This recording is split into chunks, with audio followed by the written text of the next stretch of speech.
नमस्कार बच्चों। आज की वीडियो में हम एक बहुत इंपॉर्टेंट टॉपिक डिस्कस करेंगे जिससे अक्सर एग्जाम में क्वेश्चन पूछा जाता है।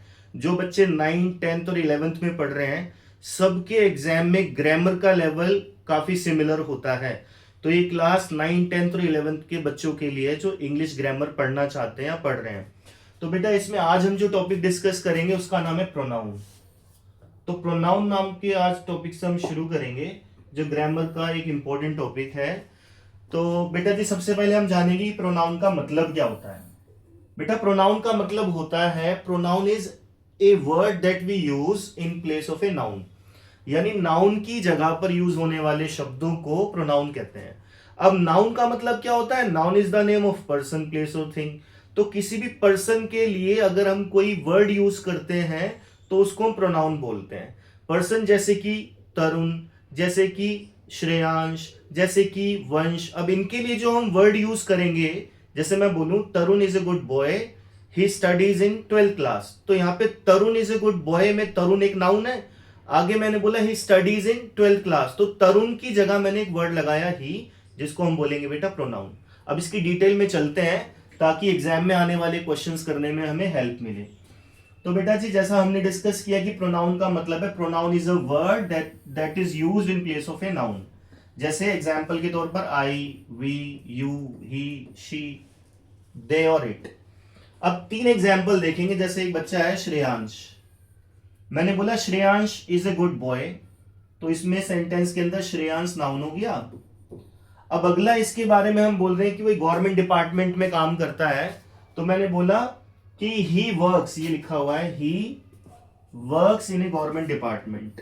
तो ये जो ही आया है बेटा किसके लिए आया है? श्रेयांश के लिए। तो ये जो ही वर्ड है श्रेयांश का क्या हो गया? प्रोनाउन। ऐसी अगला एग्जांपल है Tarun sir is an experienced teacher, तो तरुण सर नाउन हो गया। अब तरुण सर की जगह मैंने वर्ड यूज किया he teaches physics and computer science. तो ये जो ही वर्ड आया बेटा ये तरुण सर के लिए आया है। तरुण सर एक नाउन है, तरुण सर का प्रोनाउन हो जाएगा ही। एक और एग्जांपल देख लेते हैं बेटा, एग्जाम्पल नंबर 3। जैसे थर्ड एग्जाम्पल है कि संध्या एक नाउन हो गई, किसी का नाम है। तो Sandhya has a YouTube channel where she uploads cooking related video. तो इसमें बेटा ये जो शी वर्ड आया है ये संध्या के लिए आया है। तो ये शी क्या हो गया बेटा? संध्या का प्रोनाउन हो गया है। तो बेसिक इंट्रोडक्शन प्रोनाउन का ये है कि नाउन की जगह पे जो वर्ड यूज होता है उसको हम प्रोनाउन कहते हैं। अभी थोड़ा सा डिटेल में जाएंगे जब हम टाइप्स ऑफ प्रोनाउन को समझेंगे और उनसे रिलेटेड क्वेश्चंस को देखेंगे जो एग्जाम में पूछे गए हैं या पूछे जा सकते हैं। तो बेटा जी हम बात करते हैं टाइप्स ऑफ प्रोनाउन की।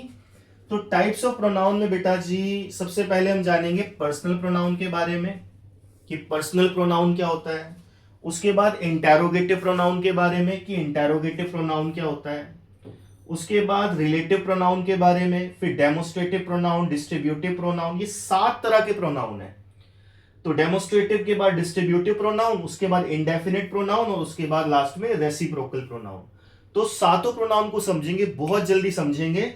सबसे पहले हम बात करेंगे बेटा पर्सनल प्रोनाउन के बारे में और इससे रिलेटेड क्वेश्चन के बारे में।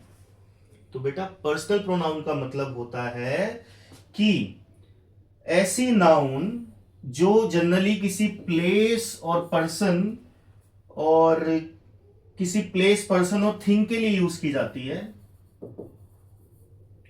तो ऐसा pronoun that is generally used in place of a person, place और थिंग, प्लेस, पर्सन और थिंग, उसको हम बोलते हैं बेटा पर्सनल प्रोनाउन। लेकिन हाउएवर ये जो पर्सनल प्रोनाउन होती हैं ये एनिमल और किसी प्लेस के लिए भी यूज की जा सकती हैं, किसी थिंग के लिए भी यूज की जा सकती हैं। तो पर्सनल प्रोनाउन का मतलब जनरली ऐसे वर्ड जो प्रोनाउन होते हैं किसी पर्सन का, जैसे कि आई किसके लिए यूज करते हैं? पर्सन के लिए यूज करते हैं। वी किसके लिए यूज करते हैं? पर्सन के लिए यूज करते हैं। यू किसके लिए यूज करते हैं? पर्सन के लिए यूज करते हैं। ही और शी किसके लिए यूज करते हैं? पर्सन के लिए यूज करते हैं, इसलिए इनको बोलते हैं पर्सनल प्रोनाउन। हाउएवर एक प्रोनाउन होता है इट एक ऐसा प्रोनाउन है जो थिंग्स के लिए भी यूज किया जाता है, एनिमल के लिए भी यूज किया जाता है और प्लेसेस के लिए भी यूज किया जाता है। तो जब हम थिंग्स के बारे में बोलते हैं, जैसे आई लॉस्ट ए मोबाइल, और इट हैड या इट हैज रेड कलर, तो मोबाइल का प्रोनाउन मैंने क्या लगाया, इट, जिसको हम पर्सनल प्रोनाउन में ही पढ़ते हैं। जनरली पर्सनल प्रोनाउन का मतलब होता है ऐसे प्रोनाउन जो किसी पर्सन के लिए यूज किए जाते हैं, इसलिए लार्जली हम इसमें किसको पढ़ते हैं, आई, वी, यू, ही, शी, दे, और लास्ट में हम कर देते हैं इट, क्योंकि इट एक ऐसा प्रोनाउन है कि वो पर्सन के लिए भी यूज किया जाता है सम कंडीशंस में, और प्लेस के लिए भी यूज किया जाता है, और थिंग के लिए भी यूज किया जाता है, इसलिए इट को भी हम पर्सनल प्रोनाउन में ही पढ़ते हैं। अब इसको एक चीज हम समझेंगे बेटा, जब हम पर्सनल प्रोनाउन करेंगे, कि जो प्रोनाउन होता है ना, कोई भी पर्सनल प्रोनाउन की हम जब बात कर रहे हैं, तो पर्सनल प्रोनाउन में हमें यह देखना पड़ता है कि सेंटेंस में जो प्रोनाउन यूज किया जा रहा है उसका केस क्या है। किसी भी सेंटेंस के अंदर जब हम कोई सेंटेंस बोलते हैं तो 3 केस होते हैं बेटा। एक होता है सब्जेक्टिव केस, यानी अगर सेंटेंस का प्रोनाउन सेंटेंस के अंदर सब्जेक्ट है, जैसे आई एम टीचिंग यू में आई क्या है बेटा, सब्जेक्ट, तो ये जो आई शब्द है ये क्या कहलाएगा, सब्जेक्टिव केस। उसी तरीके से अगर मैं बोलूं कि we are planning to do something big, तो कौन प्लान कर रहा है, वी, तो वी क्या हो गया, सब्जेक्टिव केस हो गया। लेकिन अगर आई और वी सेंटेंस का ऑब्जेक्ट होगा, जैसे you are listening to me, तो सुनने वाला कौन है, यू, और किसको सुन रहे हैं, मुझे। अब सब्जेक्ट हो गए यू और सुन किसको रहे हैं, मुझे, तो मैं क्या हो गया बेटा, सेंटेंस का ऑब्जेक्ट। तो अब मुझे की इंग्लिश क्या हो जाएगी, ऑब्जेक्टिव केस लगाना पड़ेगा, यानी आई का ऑब्जेक्टिव केस क्या हो जाएगा, me, that will be the pronoun also. तो आई और मी दोनों प्रोनाउन है, फर्क क्या है कि आई सब्जेक्टिव केस है और मी ऑब्जेक्टिव केस है। इसी तरीके से जब हम पोजेशन दिखाते हैं किसी चीज के ऊपर कि ये मेरा घर है, ये मेरा स्कूल है, ये मेरे प्रिंसिपल है, ये मेरे टीचर है, तो आई का पॉजेसिव केस हो जाता है माई। तो इस तरीके से हर प्रोनाउन के केसेस होते हैं जो हमें देखने जरूरी हैं, और जिससे कभी कभी डायरेक्ट भी क्वेश्चन आ जाता है। तो इसमें 2 चीजें देखते हैं बेटा, आई और वी। आई और वी को कहा जाता है बेटा फर्स्ट पर्सन। क्या कहा जाता है, फर्स्ट पर्सन।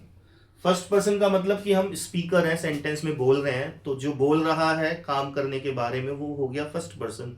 जिसको बोल रहा है यू को, तो यू सेकंड पर्सन। आई और we first person, you second person, और आई और वी और यू के अलावा बाकी सारी जो दुनिया है वो क्या है, थर्ड पर्सन है। ही, शी, दे, किसी का नाम है, वो सब थर्ड पर्सन है। तो जब हम डायरेक्ट इनडायरेक्ट सीखते हैं तो इसका यूज होता है कि आई को किस में बदलना है ना। एक्टिव पैसिव में भी यूज करते हैं, आई को मी में बदल देंगे, मी को आई में बदल देंगे। तो इसलिए हमें subjective case, objective case, possessive case ये हमें आने चाहिए। तो आई और वी बेटा अगर सेंटेंस का सब्जेक्ट होगा तो हम इसको बोलेंगे कि ये सब्जेक्टिव केस है प्रोनाउन में। और आई का ऑब्जेक्टिव केस क्या हो जाएगा बेटा, आई का ऑब्जेक्टिव केस हो जाएगा मी। जैसे you are listening to me, subject कौन है, यू, किसको सुन रहे हैं, मुझे, तो मैं कौन हो गया बेटा, ऑब्जेक्ट। इसी तरीके से इसका बेटा एक पॉजेसिव केस होता है, माई और माइन। माई और माइन, तो माई का मतलब है जब हम किसी चीज पे अपना पोजेशन शो करते हैं, जैसे माई scooty, my car, my house, my brother. और माइन का मतलब होता है जब कोई चीज या कोई नाउन ऑलरेडी है उससे हम अपना पोजेशन बता रहे हैं कि ये चीज मेरी है। दोनों में फर्क क्या है माई और माइन में, माई के बाद बेटा कोई नाउन आनी जरूरी है या ऑब्जेक्ट आना जरूरी है माई के बाद। जैसे माई कार, माई शब्द कभी अकेला नहीं आएगा, my car, my school, my friend. लेकिन जो माइन शब्द होता है बेटा ये अकेले आता है लास्ट में, माइन शब्द लास्ट में अकेले आ जाता है। जैसे मुझे कहना है कि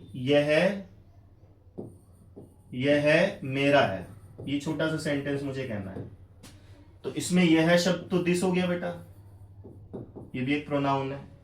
फिर मैंने बोला दिस इज, अब ये मेरा शब्द अकेला बचा, तो जब मेरा शब्द अकेले बचेगा तब उसको हम बोलेंगे पॉजेसिव प्रोनाउन, और इसकी इंग्लिश हो जाएगी माइन।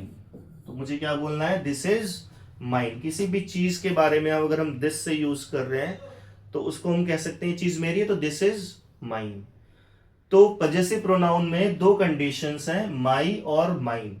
जब मैं आई की बात कर रहा हूं, आई के केसेस की बात कर रहा हूं, तो आई के केसेस में ऑब्जेक्टिव केस मी होता है और पॉजेसिव केस माइन होता है या माई होता है। What is the difference in my and mine, कि माई के बाद कोई ऑब्जेक्ट आना जरूरी है, कोई चीज आनी जरूरी है, जैसे my car, my brother, my friend. तो इसीलिए इसको ग्रामर में जो माई शब्द है इसको हम पॉजेसिव तो कहते ही हैं, लेकिन इसको बोला जाता है पॉजेसिव एडजेक्टिव, क्योंकि ये किसी नाउन के बारे में बताता है। तो माई के बाद कोई नाउन आना कंपलसरी है, माई शब्द कभी अकेले नहीं आएगा, इसलिए पजेसिव एडजेक्टिव भी कहलाता है कि किसी नाउन को ही क्वालिफाई कर रहा है, किसी नाउन के बारे में इंफॉर्मेशन दे रहा है। तो माई कार, कार के बारे में पता चल रहा है किसकी है, माई शब्द से पता चल रहा है। तो माई शब्द से कार की एक क्वालिटी क्वालिफाई हो रही है, इसलिए माई क्या कहलाता है, पजेसिव एडजेक्टिव है, प्रोनाउन ही। तो माई कार, माई ब्रदर में माई शब्द यूज करेंगे, लेकिन अगर मैं बोलूं यह कार मेरी है, इसकी मैं इंग्लिश बनाऊंगा तो दिस कार इज माई बोलूंगा तो गलत हो जाएगा, क्योंकि माई के साथ कोई शब्द चाहिए। तो यह कार मेरी है को क्या बोलेंगे, दिस कार इज माइन। तो इस तरीके से आई, मी और माई और माइन का मैंने फर्क बताया बेटा, सब्जेक्टिव केस ऑफ आई। अब इसमें जब रिफ्लेक्सिव प्रोनाउन की बारी आएगी तो रिफ्लेक्सिव प्रोनाउन में क्या लग जाता है बेटा, सेल्फ वर्ड लग जाता है। ये तो पहचान होगी, रिफ्लेक्सिव का मतलब सेल्फ वर्ड लग जाता है उसमें। रिफ्लेक्सिव की डेफिनेशन ये है रिफ्लेक्सिव प्रोनाउन की, जब किसी सेंटेंस का सब्जेक्ट और ऑब्जेक्ट एक ही बंदा हो, एक ही पर्सन हो, तो वहां पे ऑब्जेक्ट में जो प्रोनाउन यूज होगा वो रिफ्लेक्सिव प्रोनाउन यूज होगा। जैसे मैं बोलूं कि मैं अपने आप को प्यार करता हूं, तो आई लव माई सेल्फ। तुम्हें अपने आप का ध्यान रखना चाहिए, तुम्हें अपना ध्यान रखना चाहिए, तो कैसे बोल देते हैं, you should take care of yourself. तो यू का रिफ्लेक्सिव प्रोनाउन क्या हो जाता है, योर सेल्फ। आई का रिफ्लेक्सिव प्रोनाउन क्या हो जाता है, माई सेल्फ। रिफ्लेक्सिव प्रोनाउन का मतलब क्या है, सेंटेंस का सब्जेक्ट और सेंटेंस का ऑब्जेक्ट सेम। जैसे अभी एक जजमेंट आया हाई कोर्ट का छोटा सा, कि केजरीवाल साहब ने एक पिटीशन डाली कि जो मेरे जज साहब हैं वो चेंज हो जाने चाहिए, क्योंकि उनका इंटरेस्ट है जो अपोजिट पार्टी है उसके साथ। उन्होंने कुछ एलिगेशंस लगाए, ठीक है। तो न्यूज़पेपर में या हेडलाइंस में एक सेंटेंस यूज किया गया कि जस्टिस स्वर्ण कांता, जो जस्टिस थी उनका नाम है, refuse to remove herself from the case. तो जस्टिस जो है उन्होंने अपने आप को इस केस से हटाने से मना कर दिया है, रिफ्यूज कर दिया है। तो justice Swarnakanta refuse to remove herself. तो स्वर्णकांता सब्जेक्ट हो गई, जो जस्टिस है वो सब्जेक्ट हो गई, अपने आप को उन्होंने हटाने से मना किया है, तो उनका रिफ्लेक्सिव प्रोनाउन क्या हो जाएगा, क्योंकि जस्टिस लेडी है तो उनका प्रोनाउन शी, और शी का रिफ्लेक्सिव प्रोनाउन क्या हो जाएगा बेटा, हर सेल्फ। तो इसीलिए जब सब्जेक्ट और ऑब्जेक्ट एक ही होता है किसी सेंटेंस का, तो बेटा वहां पे हम रिफ्लेक्सिव प्रोनाउन यूज करते हैं और इसमें सेल्फ वर्ड यूज हो जाता है। तो आई का क्या हुआ बच्चा, आई का सब ऑब्जेक्टिव प्रोनाउन मी, पजेसिव माई और माइन, और रिफ्लेक्सिव माई सेल्फ। अब अगर हम वी की बात करें तो वी सब्जेक्टिव प्रोनाउन हो गया, अस इसका ऑब्जेक्टिव प्रोनाउन हो गया, अवर और अवर्स इसका पजेसिव प्रोनाउन हो गया। फर्क ये जो माई और माइन में है वही फर्क अवर और अवर्स में होगा। जैसे ये हमारा स्कूल है, दिस इज अवर स्कूल, और ये स्कूल हमारा है, दिस स्कूल इज अवर्स। तो अवर्स क्या हो जाएगा बेटा, जैसे यहाँ पे माइन का यूज होता है, अवर्स के बाद कोई नाउन नहीं आएगी, कोई ऑब्जेक्ट नहीं आएगा, लेकिन अवर के बाद कोई ऑब्जेक्ट आना चाहिए, कोई नाउन आनी चाहिए। ये डिफरेंस है। यानी अगर कहीं पे ये लिखा है अवर्स स्कूल, तो यू कैन बी श्योर कि गलत हो गया है, अवर्स स्कूल नहीं होगा, अवर स्कूल होगा। इस बात को हमें ध्यान रखना है, क्योंकि जो अवर शब्द होता है पजेसिव प्रोनाउन में, उसके बाद एक नाउन आनी जरूरी है, और जो अवर शब्द होता है जिसमें हम एस लगा देते हैं, अवर्स बन जाता है, तो उसके अंदर नाउन अगर हम लगाएंगे तो गलत हो जाएगा, यानी अवर्स स्कूल करते ही सेंटेंस गलत हो जाएगा। अच्छा, एक क्वेश्चन कई बार डायरेक्ट आया हुआ है पेपर में कि इसका जो रिफ्लेक्सिव प्रोनाउन होगा वी का जो रिफ्लेक्सिव प्रोनाउन होगा, ये वी का रिफ्लेक्सिव प्रोनाउन, वो कई बार अवर सेल्फ लिखा रहता है पेपर में। बोलते टाइम कई लोग बोल भी देते हैं कि we should submit ourself in the glory of the nation.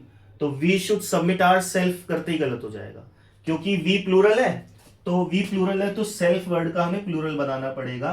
तो राइट एक्सप्रेशन होगा अवर सेल्फ्स। तो अवर सेल्फ राइट एक्सप्रेशन होगा, और अवर सेल्फ कहीं भी लिखा दिख जाए, यू कैन बी श्योर कि मिस्टेक हैज बीन कमिटेड। तो इसी के साथ हम आगे बढ़ते हैं बेटा। यू के बारे में अगर हम बात करें तो यू सब्जेक्टिव प्रोनाउन, यू का ऑब्जेक्ट केस होता है वो भी यू रहता है। अच्छा, इसमें पजेसिव में दो कंडीशन है, योर और योर्स। जैसे अवर और अवर्स होता है, ऐसी योर और योर्स। फर्क क्या है, योर के बाद हमें एक ऑब्जेक्ट चाहिए या नाउन चाहिए, जैसे व्हाट इज योर नेम, ठीक है, या इज दिस योर हाउस। तो योर के बाद कुछ चाहिए तभी सेंटेंस बन पाएगा। योर्स एक ऐसा वर्ड है, जैसे कि यहां अवर्स था, कि इसके साथ कोई ऑब्जेक्ट नहीं आएगा, ठीक है। जैसे मुझे कहना है ये घर तुम्हारा है, क्या ये घर तुम्हारा है, इसको दो तरह से मैं पूछ सकता हूं, इज दिस योर हाउस, या फिर इज दिस हाउस योर्स, यानी क्या ये घर तुम्हारा है। तो अगर मैं नाउन को पहले लगा दूंगा योर से, तो फिर योर्स वर्ड अगर लास्ट में आ रहा है, योर्स अगर शब्द लास्ट में आ रहा है, तो योर्स के बाद कभी भी कोई ऑब्जेक्ट या कोई चीज नहीं आएगी। योर्स का मतलब ही है तुम्हारा या आपका। अच्छा, इसके रिफ्लेक्सिव प्रोनाउन में हम सेल्फ भी लगा सकते हैं और सेल्फ्स भी लगा सकते हैं, क्योंकि यू वेरी वेल नो कि यू जो होता है वो सिंगुलर के लिए भी यूज होता है। अगर मैं एक पर्सन से बात कर रहा हूँ उसको भी यू बोलूंगा, और एक ग्रुप ऑफ पर्सन से बात कर रहा हूँ तो वो भी यू कहलाएंगे। तो अगर मैं एक पर्सन को बोल रहा हूँ, मेरा भाई जा रहा है कि भाई you should take care yourself, और भाई के साथ उसका दोस्त भी जा रहा है, तो I would say you should take care yourselves. दो लोग जा रहे हैं ना, दो से ज्यादा जा रहे हैं, तो योर सेल्फ भी ठीक है, योर सेल्फ भी ठीक है, लेकिन किसी भी कीमत पर अवर सेल्फ कहीं दिख जाए तो यू कैन बी श्योर कि गलती हो चुकी है। अब ऐसे ही बेटा अगला प्रोनाउन देखेंगे हम। तो हमने आई और वी क्या फर्स्ट पर्सन होता है, यू सेकंड पर्सन होता है, और ही और शी क्या होता है बेटा थर्ड पर्सन। ही शी और दे क्या है बेटा थर्ड पर्सन। तो ही सब्जेक्टिव केस हो गया, और ही का ऑब्जेक्टिव केस क्या होता है हिम। सब्जेक्टिव और ऑब्जेक्टिव केस का मतलब ये है कि सेंटेंस में जो बंदा काम करता है, जो पर्सन काम करता है, वो सब्जेक्ट होता है, और अगर कोई और काम कर रहा है और वर्ब का इफेक्ट किसी के ऊपर आ रहा है तो वो ऑब्जेक्ट होता है। जैसे मैं बोलूं कि ही लाइक्स मी, तो ही सब्जेक्ट हो गया, किसे पसंद करता है मुझे, तो मैं ऑब्जेक्ट हो गया। और आई लाइक हिम में अब मैं पसंद करता हूं तो मेरा सब्जेक्टिव केस लिखेंगे आई, उसका ऑब्जेक्टिव लिखेंगे ही का, तो आई लाइक हिम। तो ही लाइक्स मी और आई लाइक हिम दोनों का मतलब लगभग एक है, लेकिन सब्जेक्टिव और ऑब्जेक्टिव प्रोनाउन का हमें ध्यान रखना है। तो इसका पजेसिव क्या हो जाएगा बेटा हिज, और इसका रिफ्लेक्सिव प्रोनाउन हिमसेल्फ। अब हम बात करते हैं शी की। तो शी का ऑब्जेक्टिव केस हर और पजेसिव केस हर और हर्स। फर्क यही है कि ये जो हर है इसके साथ कोई नाउन आनी जरूरी है और हर्स के साथ कोई नाउन आनी जरूरी नहीं है, यानी हर कार होगा। और अगर मैं बोलूं कि इज दिस हर्स, कार की तरफ इशारा करके बोलूं क्या ये उसकी कार है, किसी लेडी की बात कर रहा हूं, तो इज दिस हर्स यानी क्या है उसकी कार है, इसके साथ रिफ्लेक्सिव प्रोनाउन हरसेल्फ लग जाएगा। अगला वर्ड है बेटा दे, जिसका ऑब्जेक्टिव प्रोनाउन होता है देम, और इसमें भी पजेसिव में दो बातें देयर और देयर्स। फर्क क्या है, देयर के बाद कोई ऑब्जेक्ट चाहिए होता है, देयर्स के बाद ऑब्जेक्ट नहीं चाहिए होता है। अच्छा, इसके रिफ्लेक्सिव प्रोनाउन में भी ध्यान रखना है, कहीं भी देमसेल्फ लिखा है तो यू कैन बी श्योर गलती हो गई है, और देमसेल्व्स लिखा है तो इसका मतलब वो ठीक है। और लास्ट है बेटा इट, जिसका ऑब्जेक्टिव इट रहेगा, पजेसिव इट्स हो जाएगा और रिफ्लेक्सिव हो जाएगा इटसेल्फ। ठीक है ना। तो ये हमने बेटा पर्सनल प्रोनाउन के बेसिक केसेस समझ लिए हैं। अब हम बात करते हैं उस रूल की जो एग्जाम में पूछा जाता है। रूल नहीं पूछेगा, सेंटेंस दे देगा, सेंटेंस में गड़बड़ी कर देगा कुछ। क्या गड़बड़ी होगी वो इस रूल से हल हो पाएगी। तो रूल नंबर 1 है बेटा, अगर दो प्रोनाउन है जैसे यू एंड आई, या एक नाउन है और एक प्रोनाउन है, जैसे मेरे पापा और मैं, मेरा दोस्त और मैं, तो मेरा दोस्त नाउन हो गया और मैं प्रोनाउन हो गया, या तुम और मैं, तो दोनों ही प्रोनाउन हो गए। तो अगर ऐसी कंडीशन है कि दो प्रोनाउन आ रहे हैं या एक नाउन है और एक प्रोनाउन है, जैसे मेरी मम्मी और मैं, तो इस सिचुएशन में हम क्या करेंगे बेटा, अगर ये दो प्रोनाउन एंड से कनेक्टेड है तो हमें सब्जेक्टिव केस का प्रोनाउन लगाना है। कौन सा प्रोनाउन लगाना है, सब्जेक्टिव केस का। भी टेबल में पढ़ा ना, आई वी यू ही शी, ये सब्जेक्टिव प्रोनाउन लगाने, ये रूल है। अगर दो प्रोनाउन यूज हो रहे हैं एंड से जुड़े हुए हैं, एग्जाम्पल देख लेते हैं।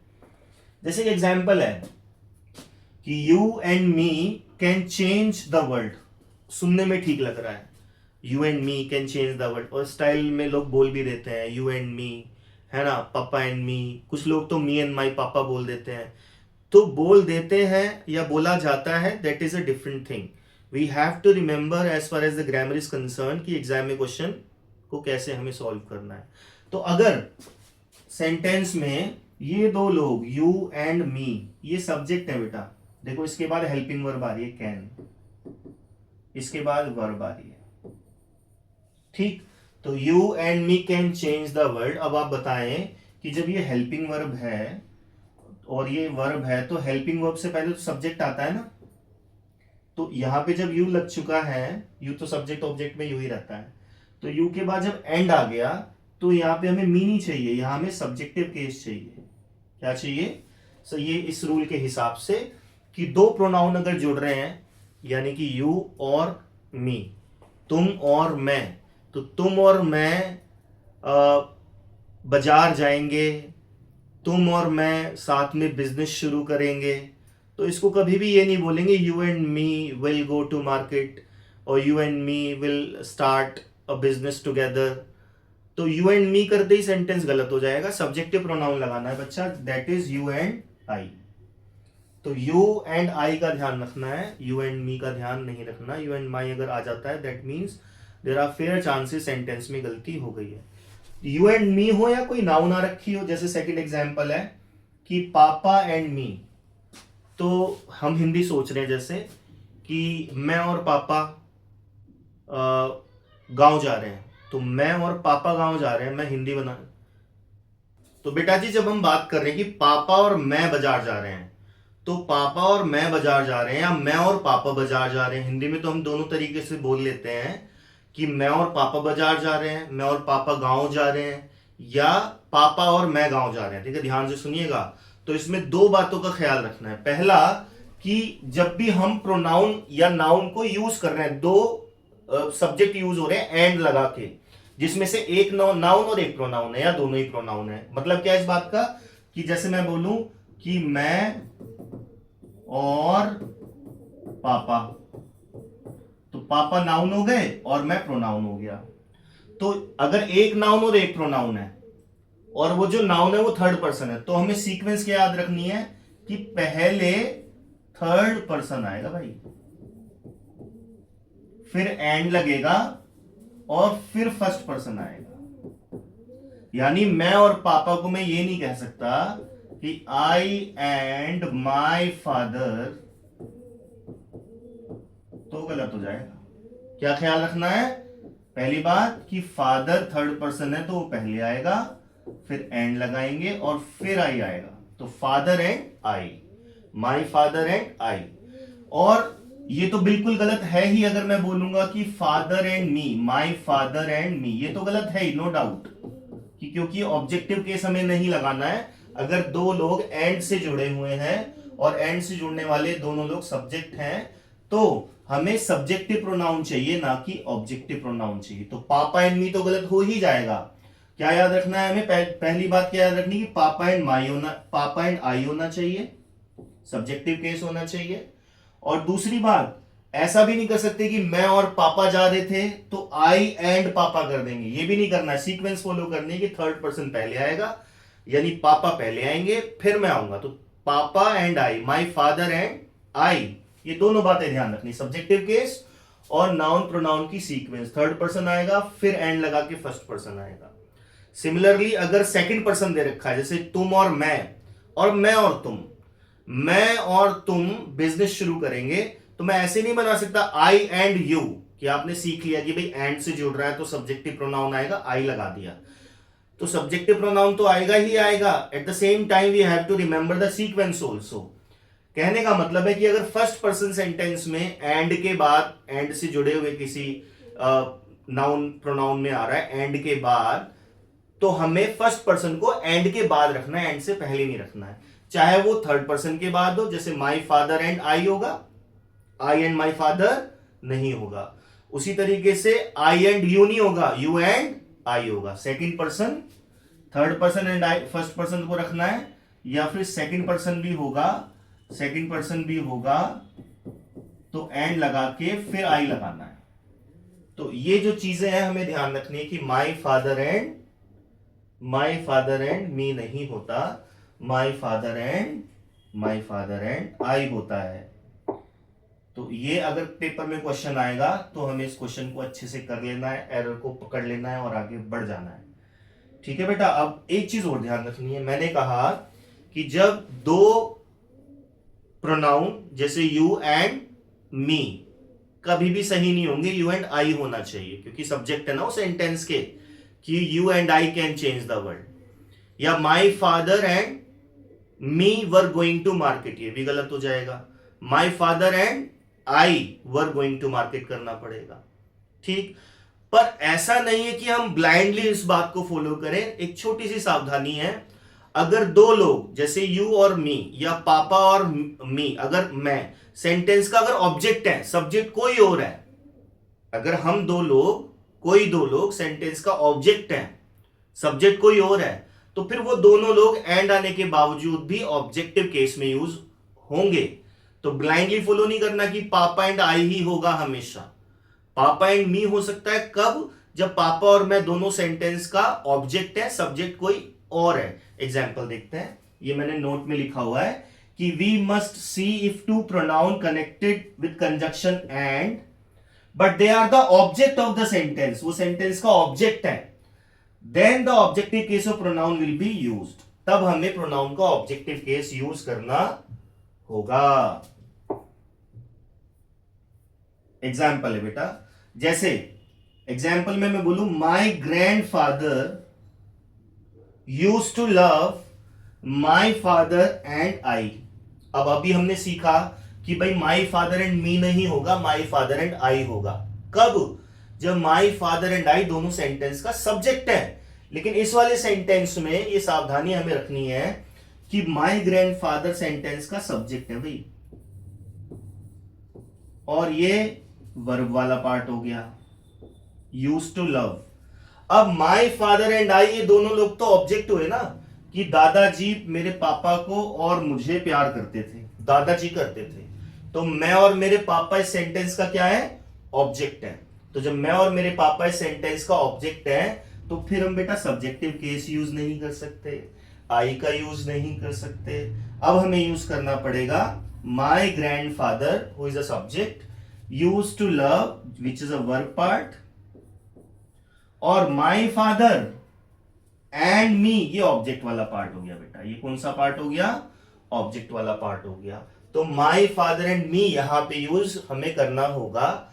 तो कहने का मतलब सिंपल सा ये है कि माई फादर एंड आई होगा जनरली अगर सेंटेंस में my father and I sentence का सब्जेक्ट है।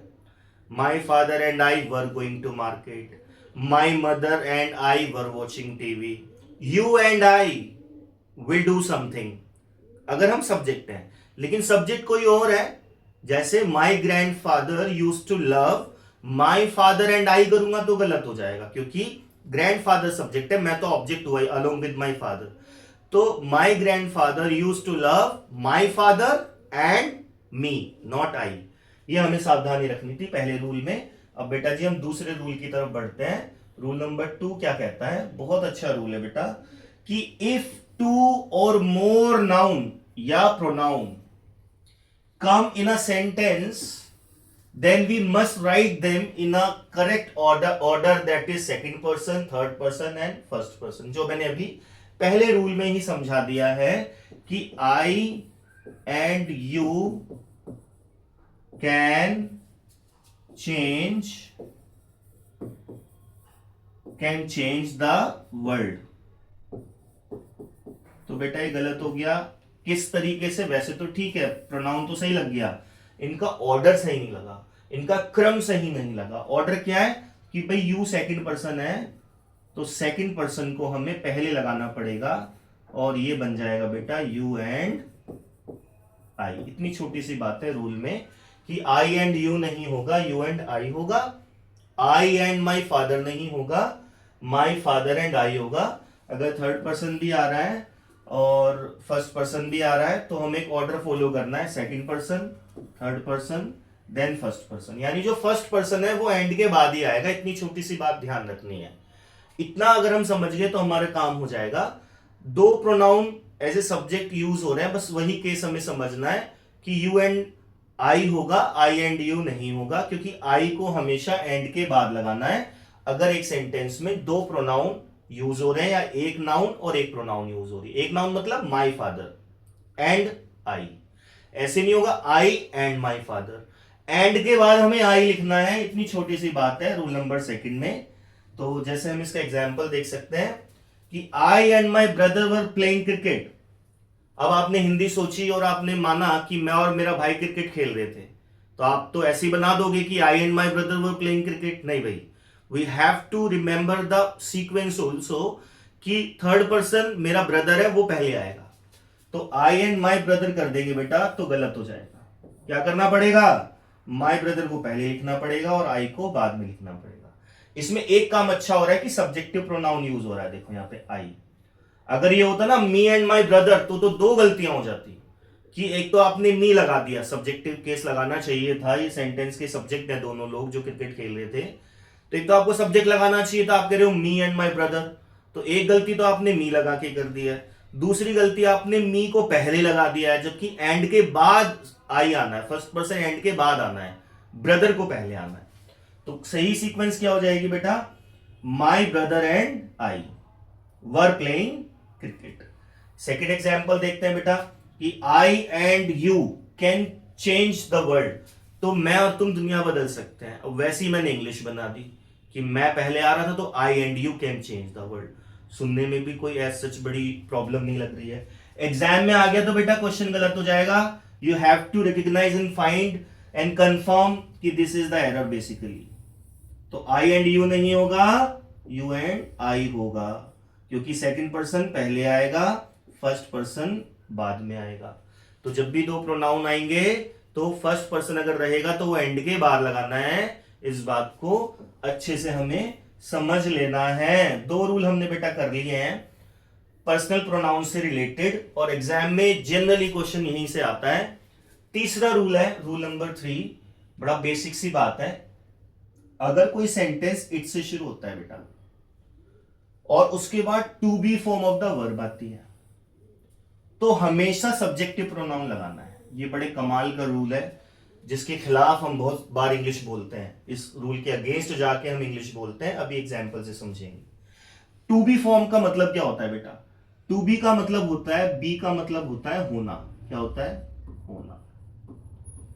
तो इंग्लिश में जब हम प्रेजेंट टेंस में इज एम आर का यूज करके सीधा एक ऑब्जेक्ट लगा देते हैं और इज एम आर से पहले सब्जेक्ट लगा देते हैं, तो ये जो इज एम आर होता है इसको बोलते हैं बी फॉर्म। जैसे मैं बोलूं आई एम हैप्पी, तो मैं खुश हूं, हूं मतलब होना, तो कोई चीज होना इसको हम बोलते हैं be form of the verb. Basic सी बात है। अगर इज एम आर के बाद सीधा ऑब्जेक्ट आ रहा है, कोई वर्ब नहीं आ रही, जैसे I am teaching, I am playing, I am thinking, अगर इज एम आर के बाद सीधा ऑब्जेक्ट आ रहा है, जैसे I am Pradeep, I am excited, I am happy, I am confident, तो इस सिचुएशन में जो एम वर्ड है वो बी फॉर्म। ऐसी she is beautiful, he is clever, you are brilliant, तो ये सारे इज एम आर जो वर्ड है इनको बोलते हैं बेटा be form of the verb. Past tense में चले जाएंगे, देखो प्रेजेंट टेंस में इज एम आर को be form of the verb बोलेंगे, पास्ट टेंस में चले जाएंगे तो वाज वर्ब को बोलेंगे। जैसे ही वॉज माई फ्रेंड, तो वाज बता रहा है कि वो मेरा दोस्त था, किसी के होने की बात कर रहा है वाज शब्द जो है, तो वाज क्या हो जाएगा, वर्ब क्या हो जाएगा, be form of the verb, future में विल बी। तो बेसिक सा कंसेप्ट ये बना। अगर मैं इसको ब्रेक कर दूं, इट के बाद देखो, इट के बाद प्रेजेंट में is am are be form है, एम तो आएगा नहीं, इट के बाद आर भी नहीं आएगा, तो क्या आएगा इज। पास्ट में क्या आएगा, वाज। अभी इतना ध्यान रख लेना है कि इट के बाद अगर इज और वाज आ जाए तो हमेशा सब्जेक्टिव केस आएगा। अगर हमने केसेस को, प्रोनाउन को ठीक से समझा है। सब्जेक्टिव केस क्या होते हैं, जैसे आई है सब्जेक्टिव केस है, मी क्या हो जाएगा, इसका ऑब्जेक्टिव केस हो जाएगा। तो हमें सब्जेक्टिव केस लगाना है, यानी इट इज के बाद कभी मी नहीं आएगा, इट इज के बाद हमेशा आई आएगा। ये रूल है। और अब जनरली स्पीकिंग में बात करते हैं किसी से तो बोल देते हैं इट्स मी या इट इज मी। तो बेसिकली एग्जाम में अगर ये क्वेश्चन आ गया तो you have to figure out कि ये गलती है भाई, आपको ये गलती पकड़ लेनी है। एग्जाम्पल पे चलते हैं। जैसे कि एग्जाम्पल है, इट के बाद वाज आ गया यानी बी फॉर्म आ गई। अभी बताया इज और वाज अगर आ जाए इट के बाद तो बी फॉर्म है। अगर वर्ब नहीं है, जैसे इट वॉज रेनिंग में तो रेनिंग वर्ब हो गई, लेकिन it was him, it was he, तो ये सीधा ऑब्जेक्ट आ रहा है बी फॉर्म के बाद, तो हमें सब्जेक्टिव केस लगाना है। सेंटेंस है कि it was me who helped you when you needed the most. क्या कहना चाह रहा है कि ये मैं था जिसने तुम्हारी मदद की जब तुम्हें सबसे ज्यादा जरूरत थी, when you needed the most. तो सुनने में ठीक लगता है इट वॉज मी, है ना, लेकिन ग्रामर के हिसाब से हमें क्या करना है, इट के बाद अगर वाज आ गया है तो ऑब्जेक्टिव केस कहीं दिख जाए तो वी कैन बी श्योर गलती हो गई है, सब्जेक्टिव केस आना है which is I. It was me नहीं होगा, इट इज आई होगा। इसी तरीके से इट वाज हिम नहीं होगा, इसका सब्जेक्टिव केस क्या होता है, ही। तो अगर मैं बोलूं it was him who played an important role in the nuclear development program of the country, मतलब ये वो था या ये वो थे जिन्होंने न्यूक्लियर डेवलपमेंट प्रोग्राम में इंपॉर्टेंट रोल प्ले किया। तो इट वाज हिम सुनने में ठीक लग रहा है, बट हमें ध्यान रखना इट के बाद वाज आ जाएगा तो ऑब्जेक्टिव केस नहीं आएगा, सब्जेक्टिव केस आएगा which will be he. Third बेटा एग्जांपल देख लेते हैं। अब इट के बाद इज आ गया है तो इट इज का यूज जब हम करेंगे, ये भी बी फॉर्म है। इज एम आर पासवर्ड क्या होती है बेटा, वर्ब की बी फॉर्म होती है। तो इट इज मी करते ही गलत हो गया, क्यों, ऑब्जेक्टिव केस है ये, हमें लगाना है सब्जेक्टिव केस। तो क्या लगना चाहिए, इट इज आई। तो whenever you see somewhere it is written that कि it is I who can help you whenever you want, तो it is I ठीक है, और it is me करेंगे तो गलत हो जाएगा। रूल नंबर 3 था जो हमें याद रख लेना चाहिए, एग्जाम में बेटा इससे क्वेश्चन आ जाते हैं। तो बेटा जी अभी हमने प्रोनाउन के 3 रूल कर लिए, पर्सनल प्रोनाउन के 3 रूल कर लिए हैं, जिसमें हम आई, मी, माई को कैसे यूज करना है उसकी बात कर रहे हैं। तो हमने 3 रूल कर लिए। तीसरा रूल हमने अभी अभी खत्म किया है, जिसमें हमने देखा इट के बाद अगर इज आ जाता है या वाज आ जाता है तो उसके बाद कभी भी ऑब्जेक्टिव केस नहीं लगाते प्रोनाउन का, उसके बाद हमेशा सब्जेक्टिव केस लगाते हैं, या फिर कोई और सिचुएशन हो सकती है, पजेसिव केस हो सकता है, जैसे इट वॉज माई ब्रदर वो हो सकता है, लेकिन इट वॉज मी नहीं हो सकता, इट वॉज हिम नहीं हो सकता, जो सुनने में काफी अच्छा लगता है, बट ग्रामेटिकली इट के बाद अगर इज या वाज आ रहा है तो ऑब्जेक्टिव केस ना लगा करके हम सब्जेक्टिव केस लगाएंगे या कोई सब्जेक्ट लगाएंगे। तो इट इज मी नहीं होगा, इट इज आई होगा, इट वॉज हिम नहीं होगा, इट वॉज ही होगा। तो अभी चूंकि वीडियो लेंदी हो रहा है तो इसलिए इसको अभी यहां पर हम रोकते हैं, बाकी जो कंसेप्ट है उसको हम सेकंड वीडियो में कंक्लूड कर देंगे बेटा। तो थैंक यू सो मच बेटा।